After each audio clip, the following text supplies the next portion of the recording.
Boa noite, Dom. Gostaria de contar a história que mudou a minha vida.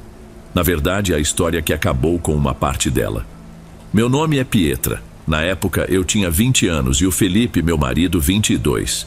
A gente morava de aluguel em uma casinha de fundo bem apertada. E a vida já era corrida. Quando eu descobri que estava grávida, a nossa situação, que já não era fácil, ficou ainda mais complicada. O Felipe trabalhava em um frigorífico da região, um trabalho que acabava com ele. E o que ele ganhava mal dava para as nossas contas. Foi ele quem sugeriu a ideia. E se a gente for morar com os meus pais por um tempo? Ele me disse numa noite com o rosto cansado. Só até o bebê nascer e a gente conseguir juntar um dinheiro. Minha mãe sempre me alertou que ir morar de favor na casa de parente do marido era o começo do fim da paz de uma mulher. Mas eu estava apaixonada, grávida e, para ser sincera, exausta. Eu aceitei. O sítio dos pais dele não era uma propriedade grande, mas era um lugar bem cuidado.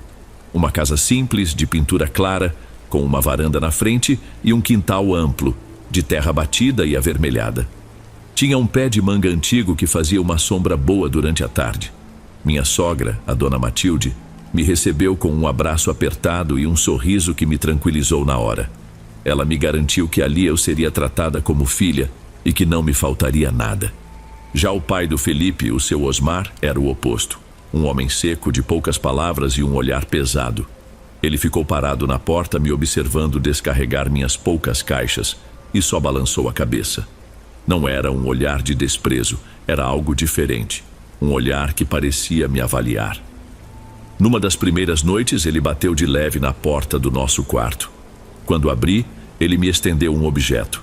Era um móbile de berço, feito à mão. Tinha uma base de madeira e pendurados por fios de nylon estavam alguns galhos secos e retorcidos com pequenas sementes presas nas pontas. Era um trabalho rústico, meio bruto. Para quando ele chegar. Foi tudo o que ele disse com aquela voz grave. Eu agradeci, meio sem jeito. Tentei achar o gesto carinhoso, mas não consegui. Havia algo de estranho naqueles galhos, no jeito que eles se contorciam. Guardei o móvel em cima do armário e tentei não pensar mais nisso. A gente se acomodou. Felipe saía de madrugada e voltava só à noite.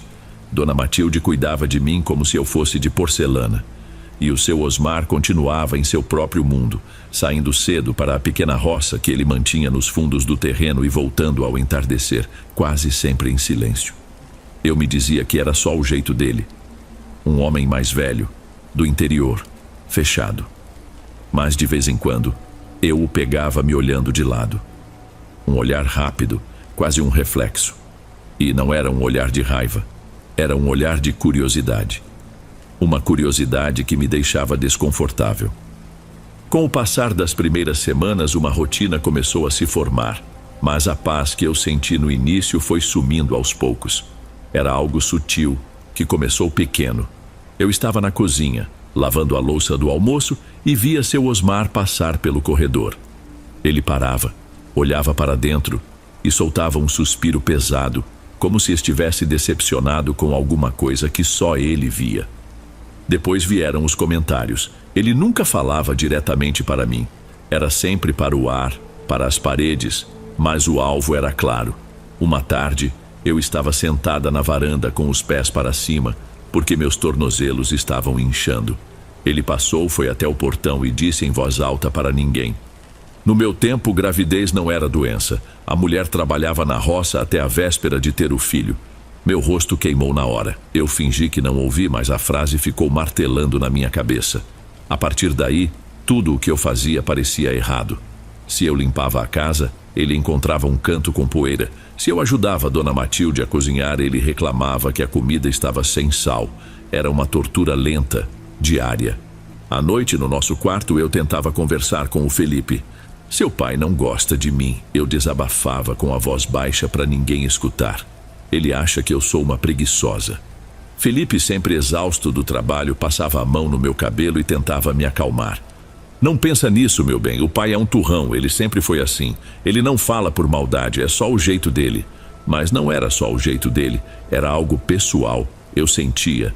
Dona Matilde, coitada, percebia o clima pesado e se desdobrava para me fazer sentir bem. Trazia frutas, fazia um bolo à tarde e me mandava descansar. Não liga pro Osmar, minha filha. A cabeça dele é dura, mas o coração é bom, ela dizia, tentando consertar as grosserias do marido. Só que a gentileza dela só fazia o comportamento dele parecer ainda pior. A casa, que antes me pareceu um porto seguro, começou a ficar pequena, sufocante. Eu me sentia constantemente vigiada. Passava mais tempo dentro do quarto, inventando desculpas para não cruzar com ele. A pior parte era o silêncio. Quando ele estava em casa, um silêncio pesado tomava conta de tudo. Um ar denso que parecia mais difícil de respirar. Numa tarde, eu estava sozinha na cozinha bebendo um copo de água. Tive aquela sensação estranha de que tinha alguém atrás de mim. Meu corpo todo se arrepiou. Eu me virei devagar, com o coração já batendo diferente. Seu Osmar estava parado na porta que dava para o quintal, completamente imóvel, só me olhando, com aquela mesma cara que não dizia nada. Não sei por quanto tempo ele ficou ali. Pareceram horas. Então, sem dizer uma única palavra, ele virou as costas e saiu, como se nada tivesse acontecido. Naquele momento, eu tive a certeza de que o problema não era só o gênio difícil dele. Tinha algo mais ali, algo que estava apenas começando. Aquele episódio na cozinha foi um ponto de virada. A pressão silenciosa que eu sentia começou a ganhar som, e foi aí que o medo de verdade começou. Começou durante as madrugadas. Eu levantava para ir ao banheiro, coisa normal de grávida, e na volta, ao passar pela sala, eu ouvia. Vinha do sofá, onde meu sogro às vezes pegava no sono vendo televisão. Era um murmúrio, uma cantiga baixa, sem melodia, com um ritmo quebrado e repetitivo. Não dava para entender palavra nenhuma, era mais um som que vinha do fundo da garganta, quase como uma reza em uma língua que não existe. Na primeira vez, meu corpo travou. Fiquei parada no corredor escuro, tentando entender o que era aquilo. Não tive coragem de espiar. Só voltei para o quarto na ponta dos pés, me enfiei debaixo das cobertas e rezei para o sono me levar logo. Mas o som se repetiu em outras noites. A coisa mais estranha aconteceu em uma tarde de sol. Eu e Dona Matilde estávamos na cozinha, quando ouvimos o barulho familiar da bicicleta do seu Osmar chegando. O som do pneu na terra, o ranger do metal. De repente, um baque seco e o silêncio. Saímos correndo para o quintal. Ele estava lá, caído de joelhos ao lado da bicicleta, com as mãos espalmadas no chão. Um saco de laranjas tinha rasgado e as frutas estavam espalhadas por toda parte. O rosto dele tinha uma cor pálida, esverdeada, e sem aviso ele começou a vomitar. Não era um enjoo normal, era algo violento, como se o corpo dele estivesse tentando expulsar alguma coisa à força. Dona Matilde correu para ajudá-lo, amparando o marido, que mal conseguia se manter em pé. Eu fiquei paralisada na porta, recolhendo as laranjas do chão, mas algo mais me chamou a atenção. O Fagulha, o vira-lata da casa, que era um grude com o seu Osmar, estava encolhido debaixo de um banco de madeira perto da lavanderia. O cachorro tremia tanto que dava para ver. Quando meu sogro, já amparado pela esposa, passou perto da porta para entrar, o Fagulha soltou um ganido baixo, um choro de puro pavor, e se enfiou ainda mais no vão escuro. A partir daquele dia, o bicho nunca mais chegou perto dele. Pior, bastava seu Osmar entrar num cômodo para o cachorro começar a choramingar baixinho, onde quer que estivesse escondido. Meu sogro se recuperou do mal-estar, mas continuava diferente. Mais quieto durante o dia e com os murmúrios à noite. A confirmação de que aquilo tudo não era coisa da minha cabeça veio alguns dias depois. A gente já tinha montado o berço do bebê em um canto do nosso quarto, um bercinho de madeira simples que ganhamos de uma prima do Felipe. Uma noite, cheguei do banho e, ao entrar no quarto, senti o ar faltar. O móbile, aquele móbile de galhos retorcidos que seu Osmar tinha me dado. Ele estava pendurado no suporte do berço, girando devagar com a brisa que entrava pela janela. Meu corpo inteiro ficou duro. Eu tinha uma certeza que me revirava o estômago. Eu tinha guardado aquele negócio no alto do guarda-roupa, empurrado bem para o fundo. Felipe, foi você que colocou isso aqui? Perguntei, tentando manter a voz firme. Ele olhou sem entender. Não, deve ter sido a mãe, mas eu sabia que não tinha sido ela. Dona Matilde jamais entraria no nosso quarto e mexeria nas nossas coisas sem avisar. Alguém tinha entrado ali, no nosso espaço mais íntimo, enquanto a gente não estava, e pendurado aquele objeto esquisito sobre o lugar onde nosso filho ia dormir. Não era mais sobre implicância, não era mais mau humor. Aquilo era uma invasão, e eu sabia exatamente quem tinha sido. Depois do que aconteceu com o Mobile, o Felipe não usou mais a desculpa de que era o jeito do pai. Ele não admitiu com todas as letras que estava com medo, mas eu via nos olhos dele o mesmo nervosismo que eu estava sentindo. A casa ficou em um estado em que a gente ficou pisando em ovos, como se todos nós estivéssemos, sem combinar, prendendo a respiração, só esperando a próxima coisa estranha acontecer. E ela não demorou. Foi num domingo. Dona Matilde, numa tentativa de trazer um pouco de normalidade, passou a manhã inteira na cozinha. Preparou uma galinhada caprichada com pequi, do jeito que, segundo ela, o Osmar mais gostava. O cheiro bom da comida se espalhou pela casa, quase me fazendo acreditar que as coisas podiam ser como antes. Sentamos à mesa para almoçar, os 4. O silêncio era tenso.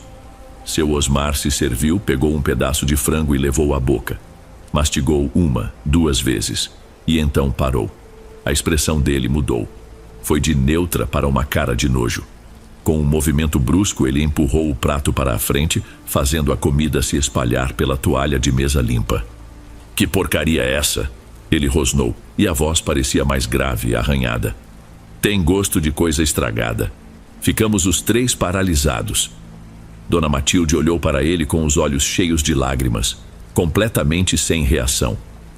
Felipe abriu a boca para falar, mas seu Osmar se levantou, bateu a cadeira contra a mesa e saiu em direção ao quintal sem olhar para trás. Mas o que realmente fez a gente entender que tínhamos perdido ele aconteceu alguns dias depois. Era uma tarde comum, meio cinzenta. Felipe estava no trabalho. Dona Matilde tirava um cochilo. Eu estava na sala, sentada em uma poltrona perto da janela, dobrando umas roupinhas de bebê que tinha lavado. De lá, eu via a varanda. Seu Osmar estava sentado em uma cadeira de vime, de costas para a roça, olhando para as próprias mãos. A princípio, achei que ele estava só tirando a sujeira de terra das unhas, um gesto normal para quem lidava com o campo. Eu desviei o olhar, mas algo me fez olhar de novo com mais atenção. Ele não estava limpando a unha. Com uma calma esquisita que me deixou enjoada, ele usava a unha do polegar direito para forçar a base da unha do dedo indicador esquerdo. Ele foi cavucando a cutícula, empurrando, forçando a pele a se soltar, lentamente. A cena era irreal. A pele foi se abrindo, um filete de sangue começou a brotar na base da unha, mas o rosto dele não demonstrava absolutamente nada. Nenhuma careta, nenhum gemido de dor. A expressão era de uma concentração profunda, como um relojoeiro consertando uma peça minúscula.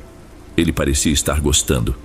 Meu corpo inteiro travou. Eu não conseguia gritar, não conseguia me mover, apenas assistia. Ele forçou mais um pouco e então puxou. A unha se soltou com um estalo úmido, que eu tenho certeza que só eu pude ouvir. Ele ficou olhando para aquele pedacinho de unha na ponta do dedo por uns segundos. Depois, com a maior naturalidade do mundo, soltou o pedaço de unha no chão de cimento e limpou o sangue que escorria do dedo na calça de brim. E continuou ali, sentado, olhando o tempo como se tivesse acabado de tirar um cisco do olho. Quando Dona Matilde acordou e me encontrou pálida na sala, eu contei o que vi, com a voz tremendo. Foi a primeira vez que eu a vi desabar. Ela sentou do meu lado e chorou. Um choro silencioso e desesperado. "Não é mais o meu marido, Pietra", ela sussurrou, apertando as próprias mãos. De noite, às vezes eu acordo e ele está sentado na cama, só olhando para mim, com os olhos abertos, sem piscar. Parece que tem outra pessoa ali dentro usando os olhos dele para me vigiar. Naquela noite, quando o Felipe chegou, não foi preciso dizer muita coisa. Ele encontrou a mãe com o rosto inchado de chorar e a mim, encolhida no sofá, incapaz de parar de tremer.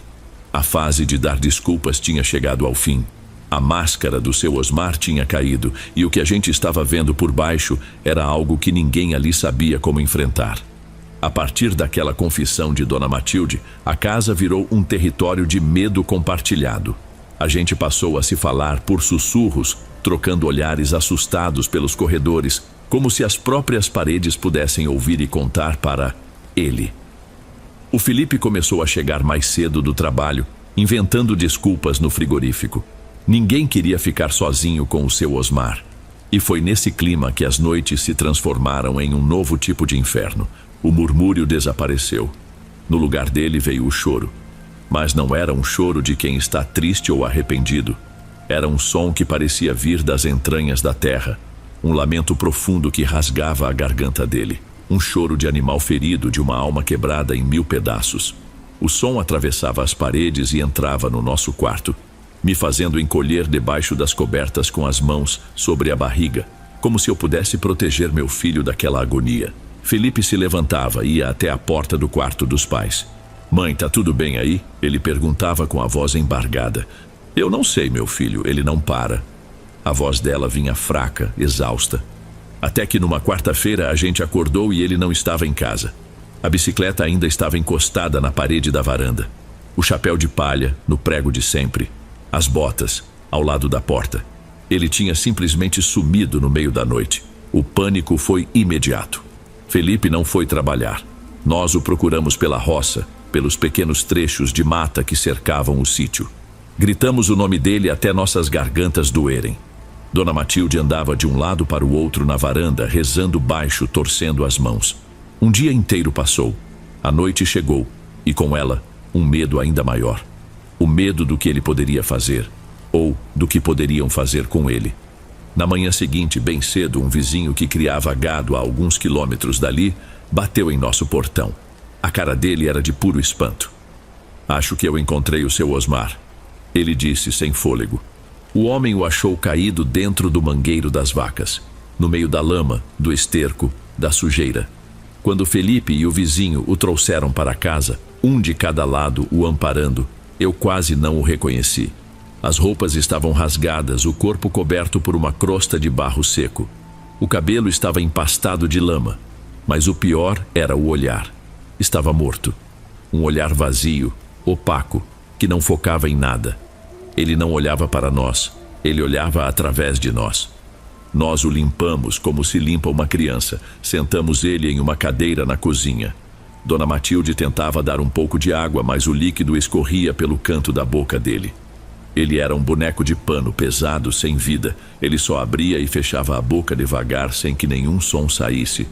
Até que, de repente, ele esticou o pescoço para trás, abriu a boca de um jeito que não parecia natural e soltou um grito. Foi um berro agudo, estridente, tão alto que fez os copos no escorredor vibrarem. Não era um grito de dor nem de raiva, era só um som que não parecia de gente, que não tinha fim. Ele gritava e gritava, com os olhos vidrados no teto. Felipe o segurou pelos ombros, sacudindo-o, tentando trazê-lo de volta. Pai, olha para mim." Mas ele não reconhecia ninguém. Estava perdido. Naquele momento, trancados dentro de casa com aqueles gritos que não paravam, eu entendi que o pesadelo não era mais algo que a gente só assistia.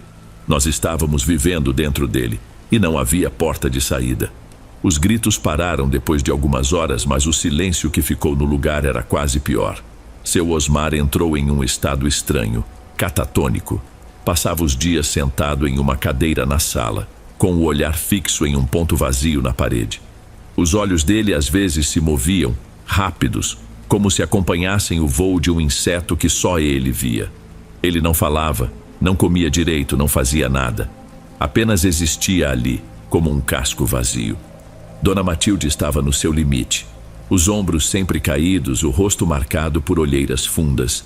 Ela parecia ter envelhecido 10 anos em uma semana. Mesmo exausta, se recusava a sair do lado dele. Arrastou uma poltrona velha para o canto do quarto deles e passou a dormir sentada, com uma pequena lâmpada de abajur sempre acesa. Ela tinha medo de ficar no escuro com o próprio marido. O fim de qualquer esperança de que aquilo fosse uma doença comum veio em uma madrugada de quinta-feira. Um grito rasgou a quietude da casa. Mas dessa vez, não era a voz do seu Osmar. Era um berro de pavor puro, desesperado. Era a voz da minha sogra. Eu e Felipe saltamos da cama, corremos para a sala e a encontramos tropeçando para fora do quarto dela, branca feito papel, tremendo dos pés à cabeça e segurando um terço com tanta força que os nós dos dedos estavam brancos. "Aquele não é o meu marido", ela gritou, caindo de joelhos no meio da sala. Pelo amor de Deus, Felipe, o que está naquele quarto não é o seu pai. Nós a levantamos e a sentamos no sofá. Entre soluços que sacudiam seu corpo inteiro, ela nos contou o que tinha visto. Disse que acordou de repente, com uma sensação horrível de estar sendo observada. Quando abriu os olhos, viu o marido deitado na cama de lado, de costas para ela. Mas a cabeça dele estava virada para trás, em um ângulo impossível, olhando diretamente para ela por cima do próprio ombro. Um pescoço humano não faria aquilo sem quebrar. E ele estava sorrindo. Segundo ela, era um sorriso largo, que repuxava os lábios de um jeito grotesco. Um rasgo de deboche no rosto que um dia ela amou. Não era o Osmar. Era outra coisa, imitando o marido dela de um jeito profano. Enquanto Dona Matilde falava, descrevendo aquela cena horrível, eu senti uma pontada aguda na barriga. Meu filho começou a se agitar de um jeito violento, quase doloroso, como se ele também sentisse o terror que tinha tomado conta da casa. O ar na sala ficou pesado, gelado, e um cheiro estranho se espalhou, um cheiro de mofo, de coisa velha guardada em lugar fechado. Felipe, pálido, foi até a porta do quarto dos pais. Olhou lá para dentro por um instante e recuou, fechando a porta devagar. Ele não disse o que viu. Voltou para a sala e apenas abraçou a mãe, que tremia sem parar. Passamos o resto da noite ali, os três, amontoados no sofá com todas as luzes da casa acesas, esperando o sol nascer. Quando os primeiros raios de luz entraram pela janela, não havia mais o que discutir. A gente não estava lidando com um colapso nervoso ou demência.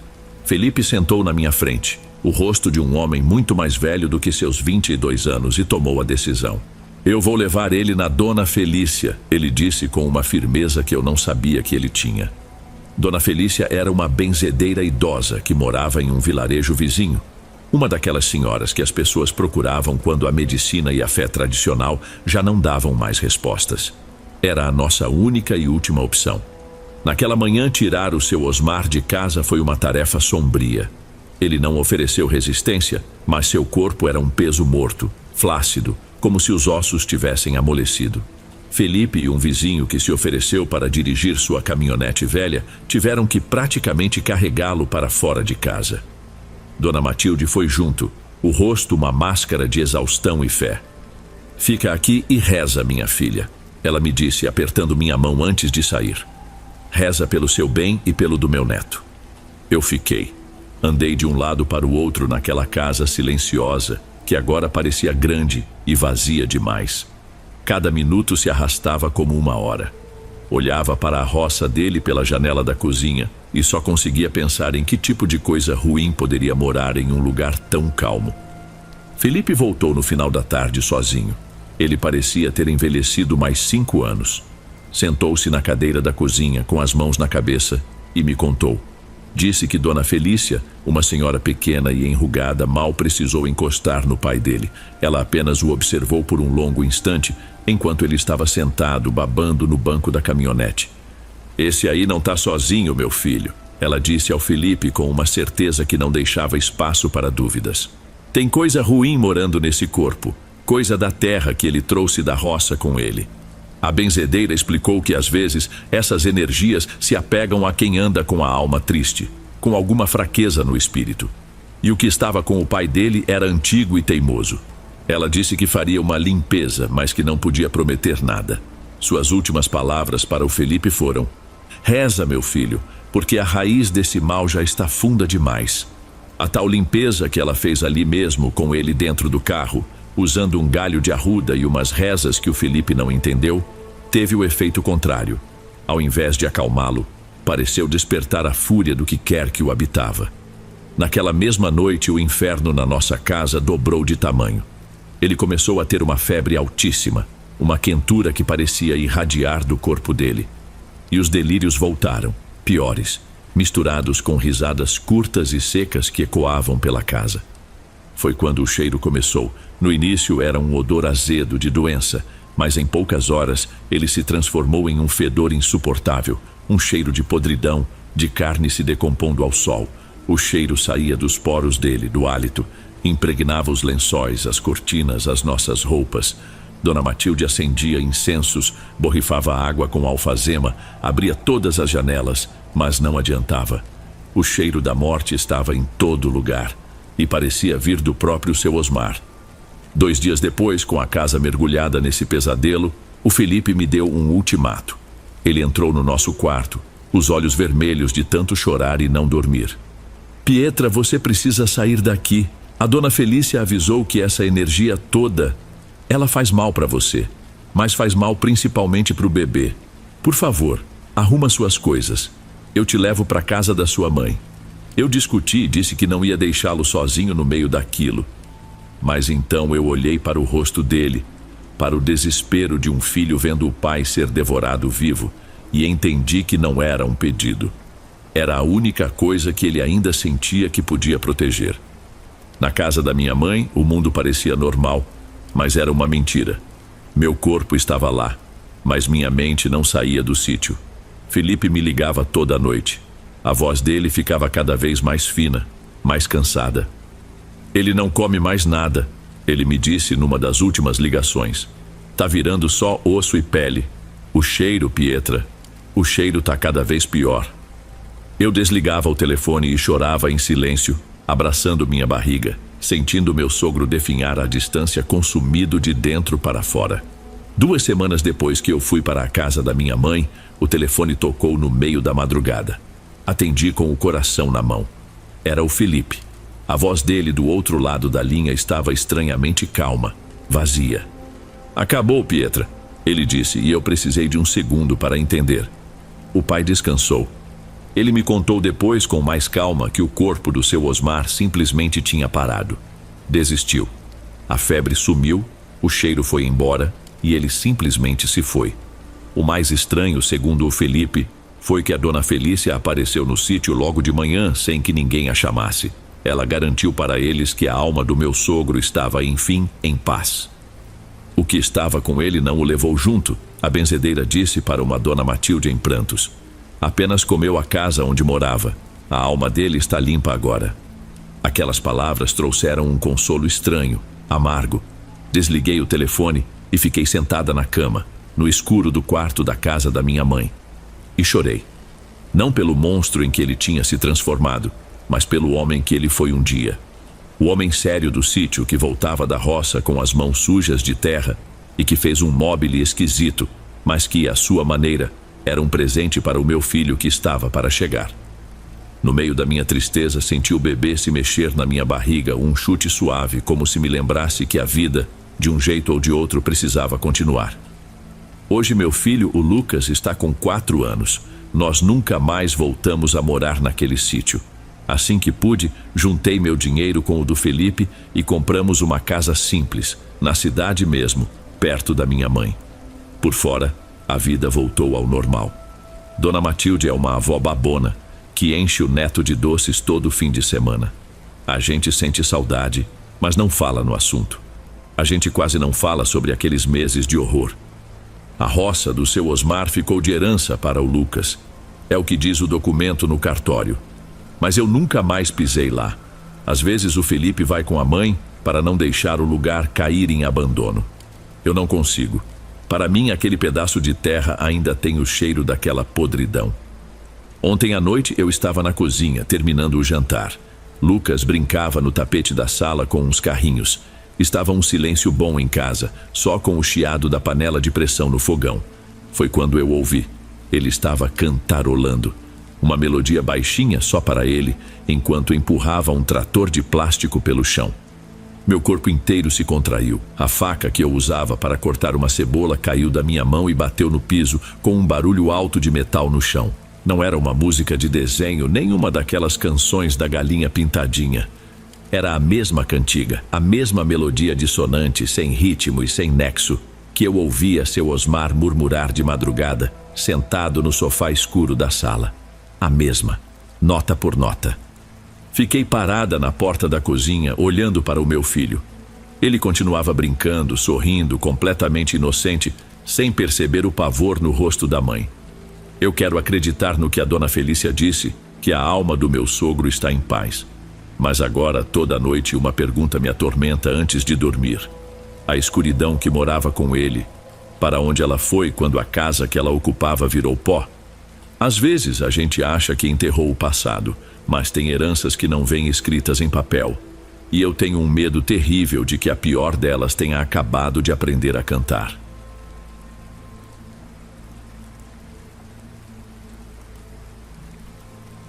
Antes de irmos para o próximo relato, se você é novo por aqui, não se esqueça de se inscrever no canal e ativar o sininho para receber as próximas histórias. Sua presença é importante e seu apoio é essencial. Bem, vamos continuar.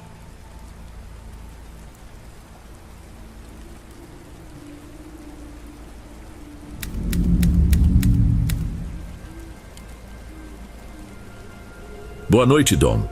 Meu nome é Mauro. E eu tinha 21 anos quando tudo começou a desandar. O que aconteceu com a gente foi uma coisa que veio de dentro, que nasceu no olhar dos outros. A gente morava num lugar pequeno, um daqueles distritos que ficam esquecidos a dezenas de quilômetros da cidade mais próxima. Uma rua principal de asfalto gasto e umas 5 ou 6 travessas de terra. Minha família sempre viveu ali. Meu pai e o seu Jair tocavam um mercadinho na frente de casa, uma portinha que vendia de um tudo, de querosene a pão fresco. Minha mãe, a dona Olinda, cuidava da casa e de mim e do meu irmão mais novo, o Vinícius, que na época devia ter uns 17. Nossa vida era aquela de sempre, sem luxo nenhum. A gente vivia naquele limite, sabe? Aquele em que um pneu furado ou uma chuva mais forte que destelha a casa já vira o problema do mês. Eu via meus pais envelhecendo no balcão daquela venda, a pele marcada pelo tempo, e uma coisa começou a crescer dentro de mim, uma urgência de mudar aquilo. Eu queria dar um pouco de folga para eles, só isso. Foi por isso que eu me esforcei tanto.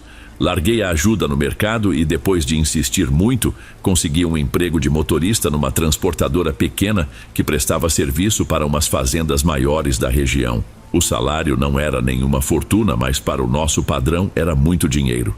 Pela primeira vez na vida, a gente tinha uma sobra no fim do mês. A primeira coisa que fiz foi comprar telha nova para o mercadinho, que vivia cheio de goteira. Depois troquei o fogão da minha mãe, que já tinha uns 20 anos de uso e só funcionava com reza. Lembro da cara dela, um sorriso que eu não via há muito tempo. Em uns 6 meses, com um dinheirinho que juntei, comprei uma moto usada. Nada demais, uma 125 cilindradas, toda arranhada, mas que me levava e trazia do trabalho sem eu precisar depender de ônibus. Para mim, aquilo era a maior conquista do mundo. Para a gente, era como se a vida estivesse finalmente começando a dar certo. Mal sabia eu que era justamente o contrário. No começo a gente não percebe, ou talvez a gente finja que não percebe. A mudança é sutil. A vizinha que sempre pedia uma xícara de açúcar para minha mãe parou de aparecer. O pessoal que sentava na calçada para conversar mudava de assunto ou ficava quieto quando eu passava com a moto voltando do serviço. Coisa pequena que a gente ignora. Meu pai dizia que era impressão minha. É gente que não tem o que fazer, Mauro, deixa falar. Ele falava com aquela voz de quem já viu de tudo, mas eu via que ele também sentia. As vendas no mercadinho diminuíram. Gente que comprava fiado há anos começou a ir no armazém do outro lado da cidade, mesmo sendo mais caro. Não falavam o porquê, só paravam de vir. A coisa começou a ficar mais clara para mim num domingo. Fui na padaria, a única do nosso bairro, para comprar pão. Sempre fui recebido com um "E aí, Mauro, tudo bom?" Mas nesse dia, o dono mal olhou na minha cara. Me deu o troco em silêncio, de cabeça baixa. Na volta passei por um grupo de homens na esquina e ouvi um deles cochichar. "Aí, ó, tá se achando o rei da cocada preta." Fingi que não ouvi, mas aquilo acabou comigo. O que eu tinha feito? Trabalhado? Depois vieram as coisinhas pequenas. Um dia cheguei em casa e o portão da frente estava todo arranhado, como se alguém tivesse passado uma chave ou um prego com muita força. Em outra noite jogaram lixo no nosso quintal. Saco de resto de comida, coisa podre. Meu irmão Vinícius ficou revoltado, queria ir tirar satisfação, mas com quem? Não tinha rosto, não tinha nome. Era só o ar. O ar que tinha ficado pesado. Minha mãe foi a que mais sentiu. Ela, que sempre foi de conversar, de dar bom dia para todo mundo, começou a se fechar. "O que foi, mãe?" perguntei uma noite, vendo ela quieta no sofá. A mulher do seu antenor virou a cara para mim na rua hoje, filho. Ela disse sem me olhar, a voz baixinha. Fingiu que não me viu. Não havia o que dizer. Eu só conseguia pensar que de algum jeito a culpa era minha. Era o meu trabalho, a minha moto, as telhas novas. Cada coisinha que eu trazia para dentro de casa parecia construir um muro mais alto do lado de fora. A gente estava se fechando no nosso canto.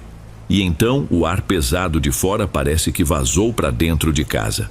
A primeira a sentir de verdade foi a minha mãe. Começou com uma dor de cabeça que não passava. Uma dor chata que ficava latejando na nuca o dia inteiro. Meu pai dizia que era pressão alta, que ela precisava se acalmar, mas ela estava calma. Calma até demais. Uma semana depois, ela acordou se queixando de uma fraqueza nas mãos. Tentava segurar uma xícara e os dedos não tinham firmeza. Deixou um prato cair no chão da cozinha e ficou olhando para os cacos, paralisada, como se não entendesse o que tinha acontecido. O olhar dela começou a ficar distante, meio vidrado. A gente levou ela no postinho de saúde que atendia uma vez por semana. O médico, um rapaz novo que parecia estar ali só para cumprir tabela, mal a examinou. Disse que era estresse, coisa da idade, e passou uns comprimidos para a ansiedade. Falou que mulheres perto dos 50 anos sentiam essas coisas. Minha mãe tomou tudo direitinho, mas o remédio parecia água. Ela começou a emagrecer, e não era pouco.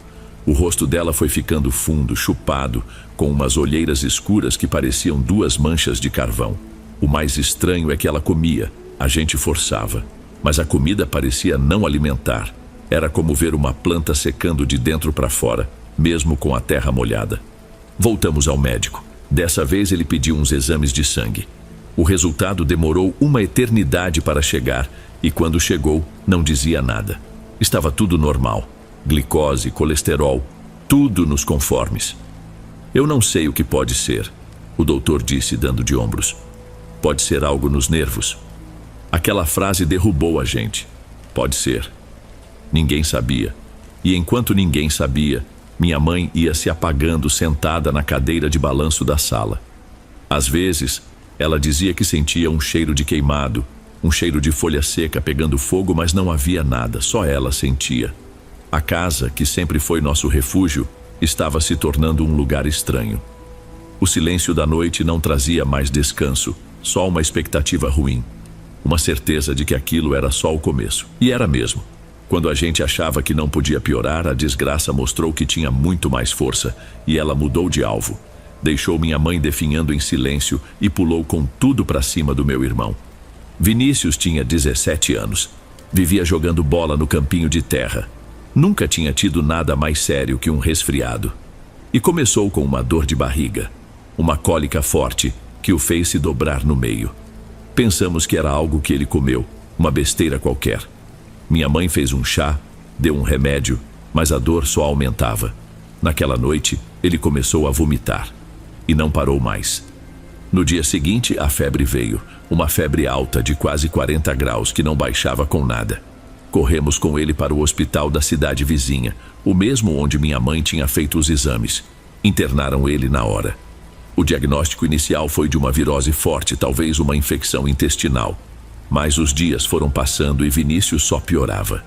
Eu nunca vou me esquecer da imagem dele naquela cama de hospital. Em uma semana, ele perdeu mais de 10 quilos. Secou. Os ossos do rosto começaram a aparecer. A pele ficou com um tom cinzento, quase transparente. A diarreia não dava trégua e os médicos não conseguiam achar a causa. Davam soro, antibióticos, mas era como tentar encher um balde furado. O corpo dele não reagia. Meu pai passava as noites lá, numa cadeira de plástico ao lado da cama. Eu ia depois do trabalho e ficava olhando para o meu irmão. O olhar dele já não estava mais ali. Ficava perdido no teto, ausente. Às vezes ele murmurava coisas sem sentido. Na segunda semana, ele já mal falava. Só gemia baixo. Os médicos nos chamaram para conversar. Disseram que era uma infecção generalizada, que não sabiam mais o que fazer. Ele morreu numa terça-feira de madrugada. O laudo disse que foi falência múltipla dos órgãos. Uma explicação que não explicava nada. O velório foi na nossa sala. E o mais doentio foi que a casa, que andava vazia havia meses, se encheu de novo. Os vizinhos que viravam a cara, o dono da padaria, todo mundo apareceu. Sentaram nos bancos que a gente pegou emprestado, pegaram os copinhos de café com pão e manteiga que minha tia servia e conversavam baixo. Alguns até arriscavam um sorriso de canto de boca. Falavam do tempo, da colheita, como se estivessem na fila do mercado. Eu fiquei num canto perto da porta da cozinha só observando. Via os rostos deles, as bocas se mexendo, e eu não sentia tristeza. Eu sentia uma raiva fria, uma clareza que dava medo. Eram eles. De algum jeito eram eles. Aquilo não era uma visita de pêsames. Era uma comemoração. Eles tinham vindo se certificar de que um de nós tinha caído. Depois do enterro do meu irmão, a casa mergulhou num silêncio que doía mais que qualquer grito. Minha mãe não saía mais do quarto. Meu pai envelheceu 10 anos em 2 semanas. Ele andava pela casa como um fantasma, o olhar perdido, mecânico. A gente não falava sobre o que aconteceu, mas a certeza estava lá, no ar. Aquilo não tinha sido uma doença. Foi um tio meu, irmão da minha avó, que apareceu uns dias depois. Ele morava em outra cidade e ficou sabendo da morte do Vinícius.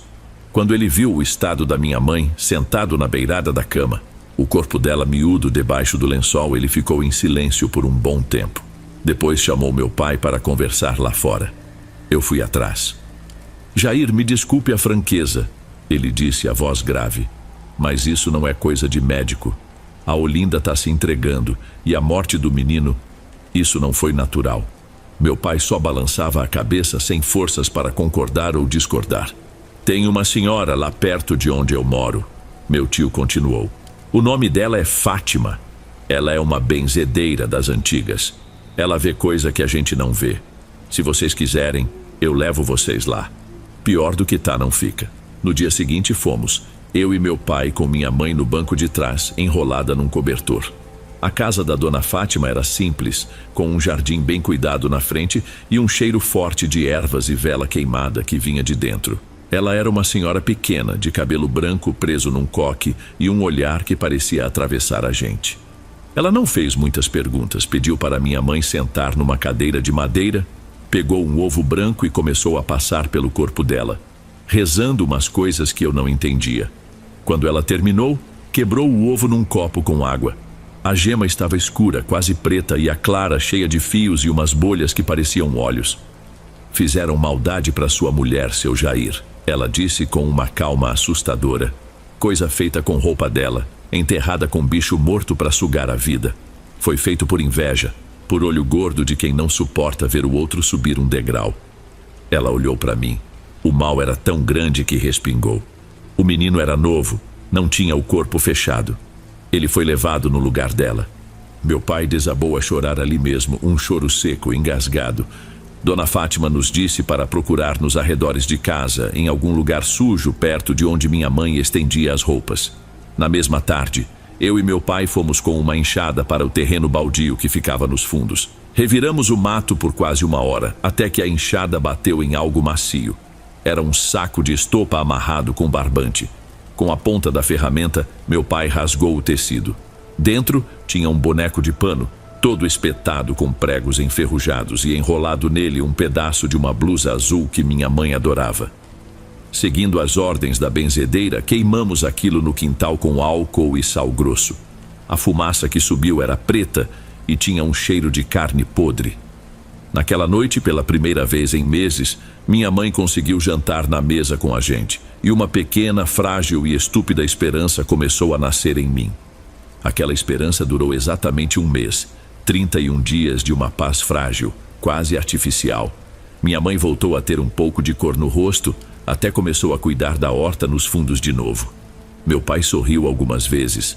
A gente evitava falar no Vinícius, mas o luto parecia ter se transformado numa saudade doída, não mais num terror constante. A gente baixou a guarda, e foi aí que a coisa voltou. E dessa vez, ele veio para mim. Começou como um cansaço pesado que não passava, não importava quantas horas eu dormisse. Eu chegava do trabalho e só queria me jogar na cama. Depois veio uma pressão no peito, bem no meio do externo, como se alguém estivesse sentado em cima de mim. À noite eu acordava encharcado de suor, um suor frio, mesmo no calor. Meu pai dizia que era o corpo sentindo o baque de tudo que a gente passou. Minha mãe, com a voz ainda fraca, pedia para eu me alimentar direito. Eles queriam acreditar que era algo normal. E por um tempo, eu também quis. Pensei que era minha cabeça, o luto, a culpa que eu sentia remoendo por dentro.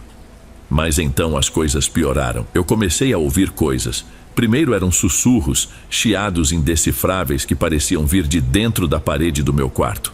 Depois, eu ouvia meu nome. Mauro. Uma voz baixa, arrastada, que me chamava quando não tinha ninguém em casa.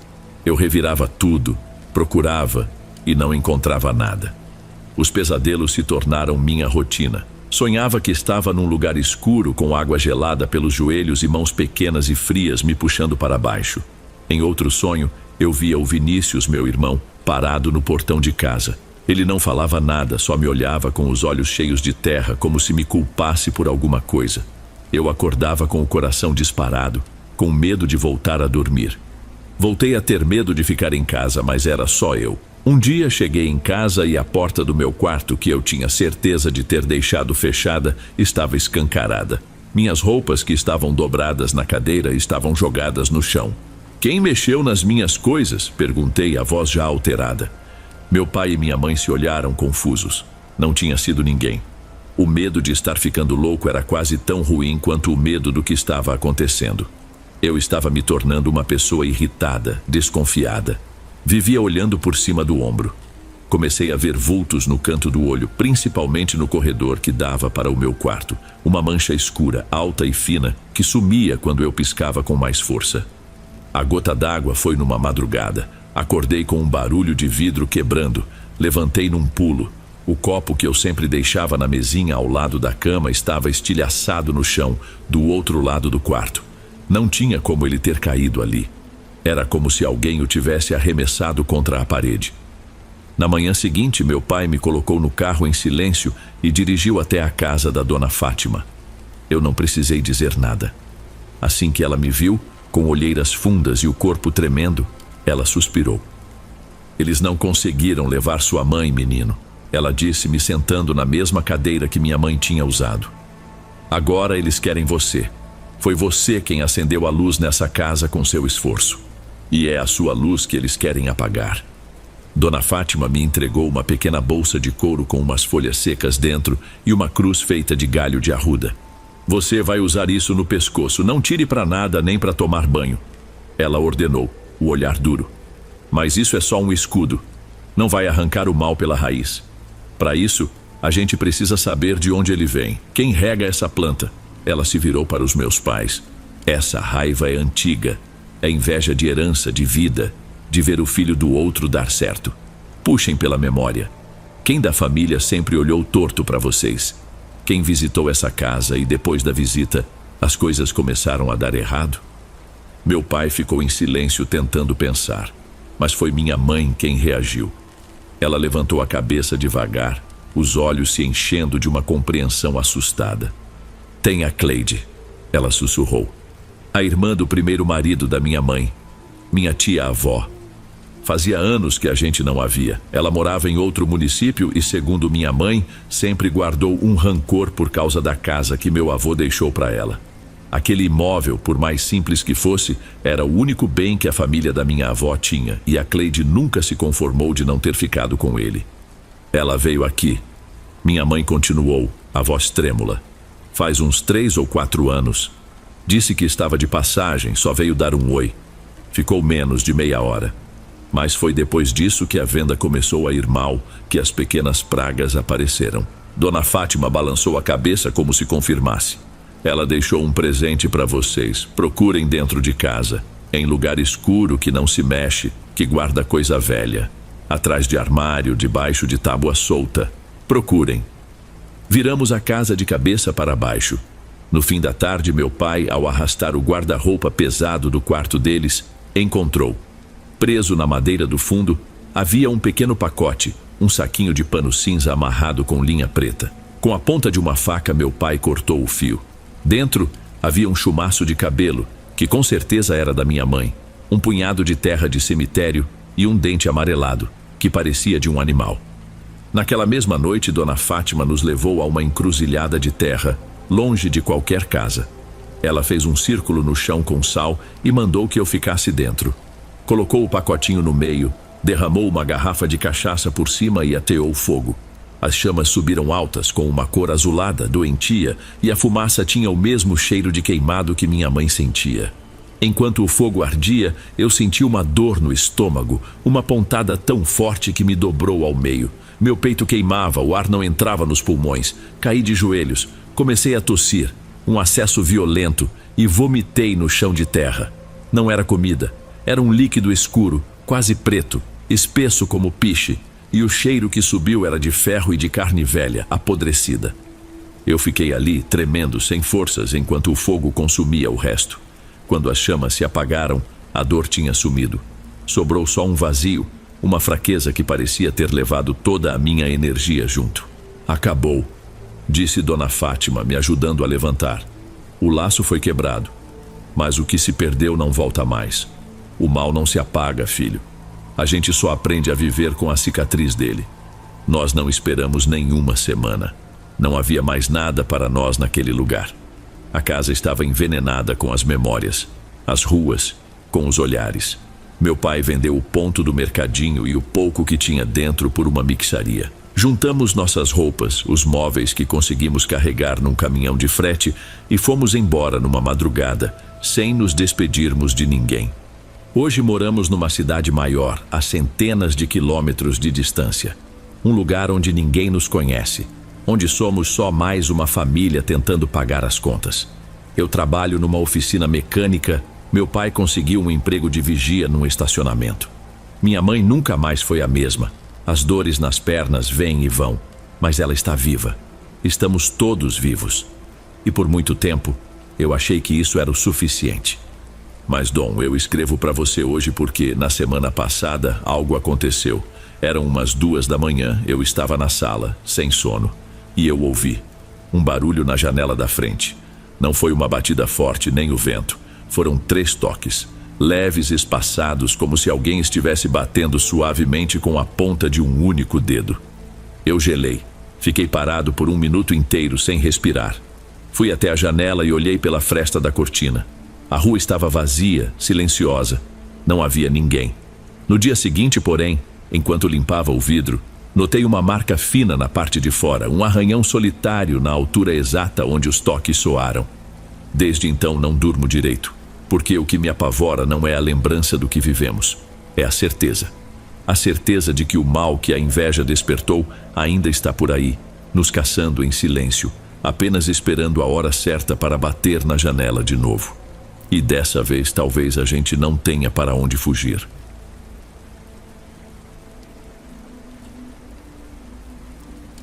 Antes de irmos para o último relato, se ainda estiver por aqui, comente o horário que está assistindo. Gosto de saber quem assiste os relatos até o final. Bem, vamos continuar.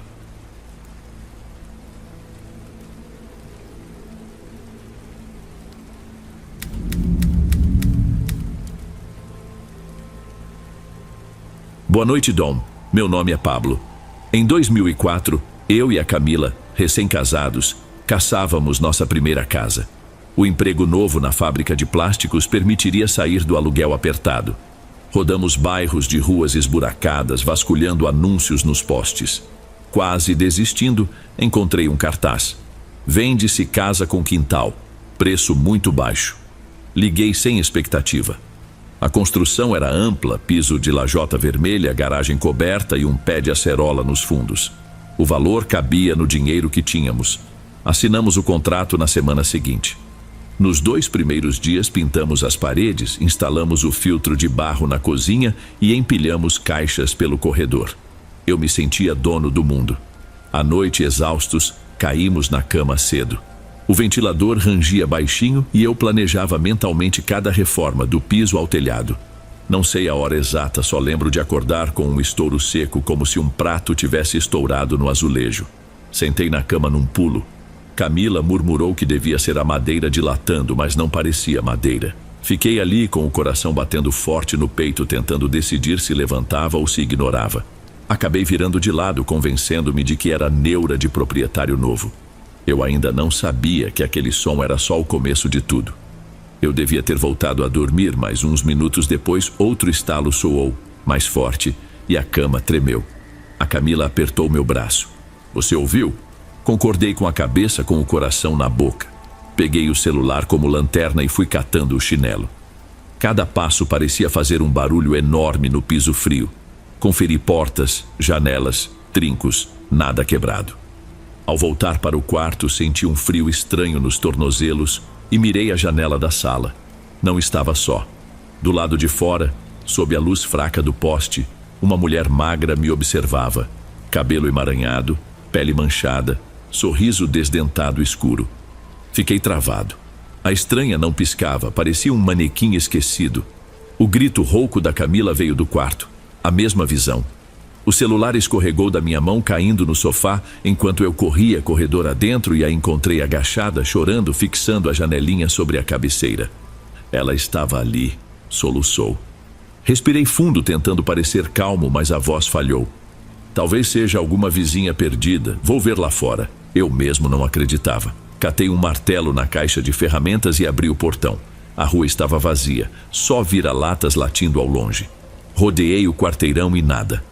Dentro de casa, o silêncio ficou pesado. Tranquei tudo e encostei o martelo ao lado da cama. Ficamos deitados, um de costas para o outro, olhos abertos, esperando novo estalo que provasse que não enlouquecêramos. Tentei inventar explicações, moradora de rua, alucinação por cansaço, e nenhuma convencia. Só restava aquela expressão vazia, aquele sorriso sem dentes, gravado na minha cabeça. 2 dias depois, ainda desempacotando caixas, a energia de repente caiu. Ventiladores silenciaram, a rua ficou um breu, só lanternas de celular cortando a escuridão. Fui até o portão. Vizinhos cochichavam atrás de grades, um farol piscava lá embaixo na ladeira. Voltei guiado pela tela do telefone. Vi a Camila sentada no sofá, braços cruzados, rosto quase invisível. Passei por ela falando baixo. Parece que a queda foi geral, vou pegar vela na cozinha. Nenhuma resposta. Achei que estivesse brava com o susto. Entrei na cozinha e congelei. A Camila estava lá dentro, vasculhando a gaveta dos fósforos.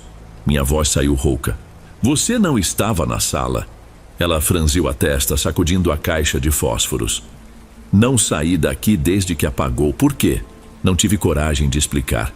Apenas peguei as velas e a puxei para perto. Voltamos juntos para a sala. O feixe da lanterna iluminou o sofá vazio, almofadas intocadas. Acendemos 2 velas sobre a mesinha. A chama tremia, fazendo sombras nas paredes. Evitei mirar o corredor, temendo encontrar outra Camila plantada ali. O corte de luz durou pouco, mas pareceu uma eternidade. Quando a eletricidade voltou, a casa continuava com um ar pesado, abafado. Liguei o ventilador. A hélice girava lenta, jogando um ar morno. Camila propôs fazer café. Aceitei só para não ficar parado. Fingi assistir ao jornal enquanto ela mexia no bule. Ainda antes das 9, estávamos exaustos como se fosse madrugada. Cada rangido da geladeira, cada passo dos vizinhos no quintal ao lado soava alerta. Mas eu não esquecia a figura no sofá. Aquela mulher imóvel, olhos vazios, era idêntica à minha esposa e ainda assim, errada. Pensei em febre, em cansaço, em truque da mente. Nenhuma desculpa colava. Algo dentro da casa conseguia se disfarçar de gente que eu amava. E isso me dava um medinho constante, que não desligava nem com luz, nem com café, nem com explicações racionais. Eu tentei não pensar mais no assunto, mas 2 madrugadas depois, acordei todo suado, mas com frio. Virei-me para o lado e vi a Camila de costas, enrolada no edredom. Puxei a manta até o ombro dela, sussurrei que tudo bem. Nenhum movimento. Como o sono sumiu, caminhei até a cozinha para acender um cigarro. A luz amarelada do fogão iluminava um pouco as paredes. Dei a primeira tragada e parei no meio do gesto. A Camila estava sentada à mesa, cotovelos apoiados, olhando para a chama. O cigarro quase caiu da minha mão. Ela ergueu a cabeça, olhos vermelhos de insônia. Você levantou e me deixou lá na sala, reclamou, voz arrastada. Te cobri porque estava gelado. Engoli em seco. Amor, você estava na cama comigo, eu que te cobri. Um silêncio pesado.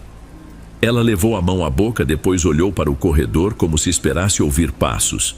Pegou uma faca de pão, não por coragem, por puro instinto. Fiz o mesmo com o martelo que ainda estava sobre a geladeira. Seguimos juntos, pés nus, com o coração batendo tão forte que eu ouvia o sangue pulsar. A porta do quarto estava entreaberta. Uma faixa de claridade escapava da luminária de cabeceira, projetando no chão a silhueta de alguém deitado.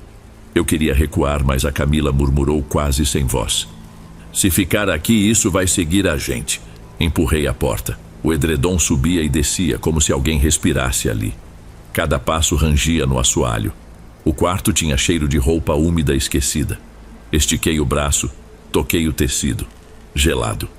Puxei de uma vez. A velha estava deitada de lado, os cabelos grudados no travesseiro, pele castanha e flácida, rindo com a boca de gengivas escuras.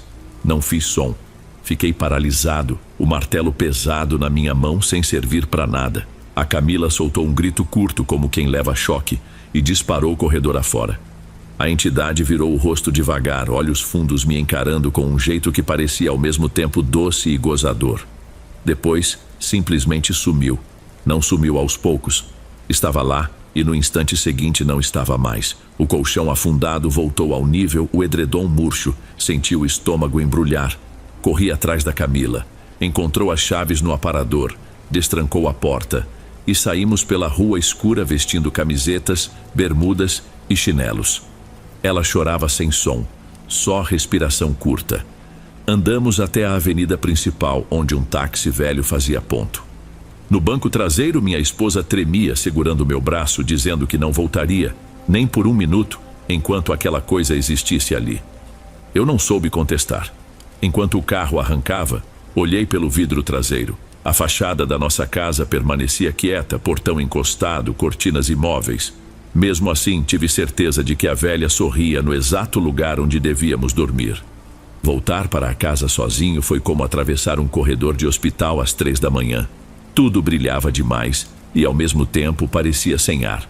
Passei a manhã seguinte no trabalho sem produzir nada, só respondendo "tô bem, só cansado". Antes de bater o ponto, liguei para o número do vendedor que constava no contrato.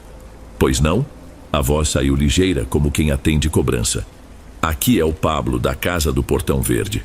O senhor lembra o motivo do preço tão baixo?" Houve um estalo na linha. Ele riu, meio sem graça. "Amigo, negócio é negócio, a casa tá ótima. Se tá ouvindo história de vizinho, é fofoca." Senti um peso no peito com a certeza de que ele mentia, mas desliguei. À tarde, colegas ouviram metade do que eu contava e já recomendaram um benzedor de confiança. Peguei um ônibus até o bairro vizinho, encontrei o homem, chapéu puído e terço no bolso. Ele topou ir na hora por um valor que na minha cabeça era barato demais para expulsar um mal daqueles. O portão rangeu quando empurrei. O benzedor parou no batente, respirou fundo, olhou em volta. "Tem coisa antiga aqui", murmurou voz baixa. Tirou da sacola garrafas de vidro, ramos de arruda, um turíbulo enferrujado. Acendeu carvões, pingou um líquido que cheirava a vinagre e ervas murchas. A fumaça subiu grossa, ardendo os olhos. Fui atrás, mas ele ergueu a mão. "O quarto dos fundos fica para depois." Mexeu os lábios num latim arranhado, borrifou água na soleira e evitou pisar sobre o tapete do corredor. 40 minutos de rezas, baldes de fumaça que impregnaram cortinas, e o sujeito encerrou. "A raiz disso aqui é antiga. Consegui quebrar a força dela, mas não foi embora por completo. O rastro ainda está aqui, fraco. Por segurança, não durma aqui hoje." Paguei, agradeci sem acreditar. O cheiro azedo grudava na camisa. Saí, comprei uma garrafa de vodka na venda da esquina e sanduíche embrulhado num guardanapo. Voltei antes do escurecer. A TV ficou ligada alto para não ouvir estalos. Entre um gole e outro, lancei olhares para o corredor, esperando a velha surgir dançando na penumbra. Nada. Por volta da meia-noite, dormi sentado no sofá, garrafa pela metade.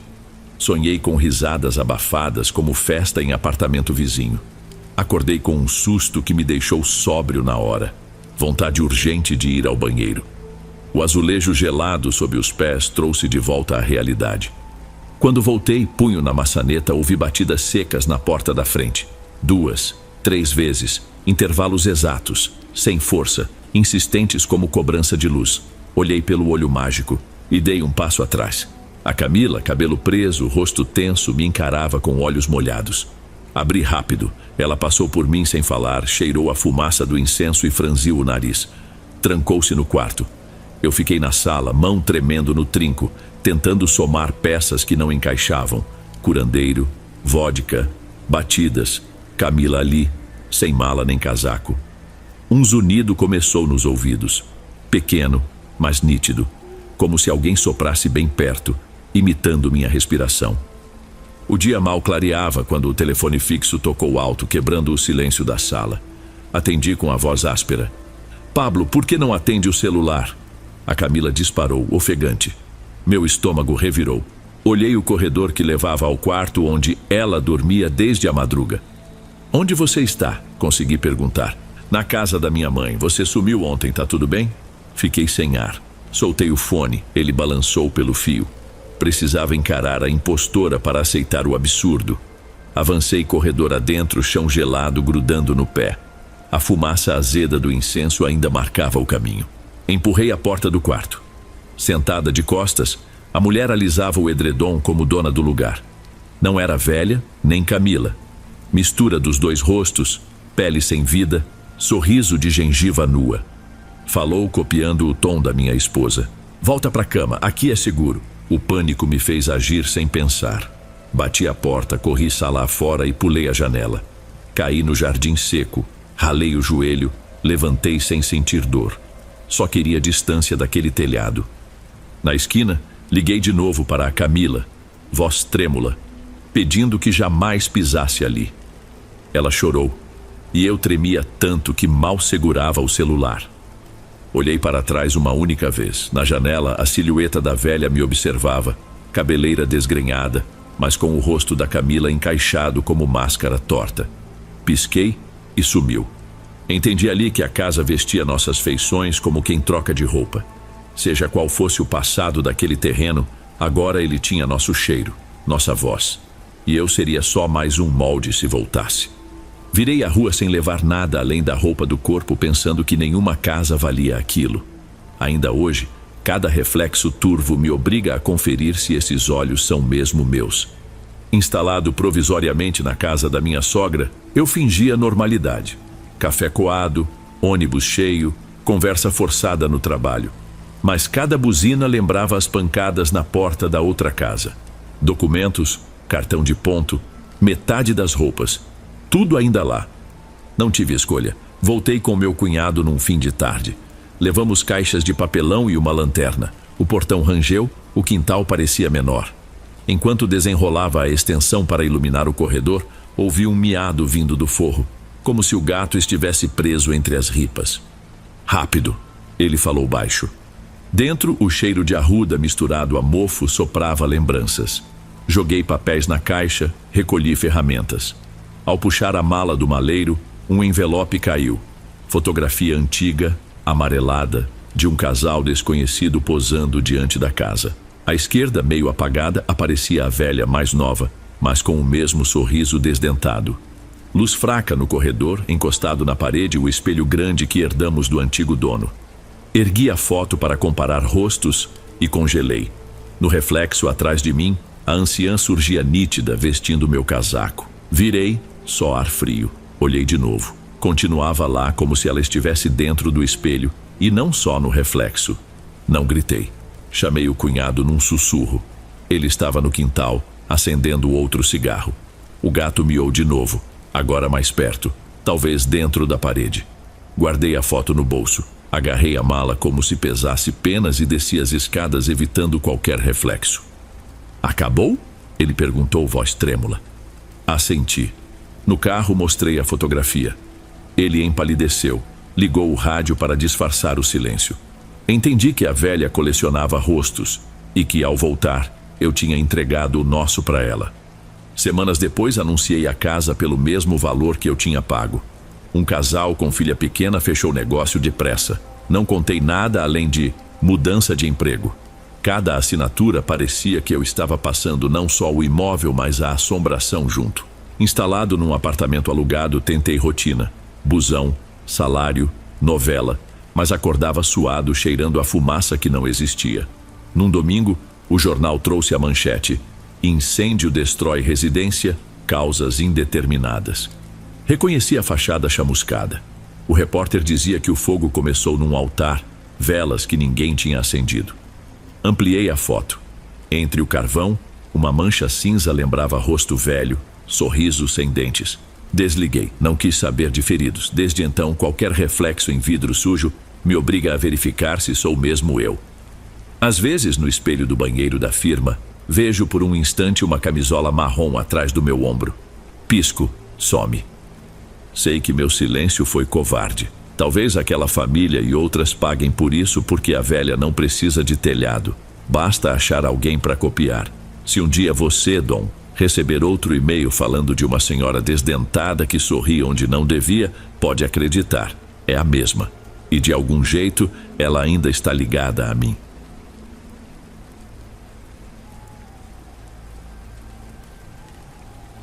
Ei, pessoal, obrigado por ouvirem.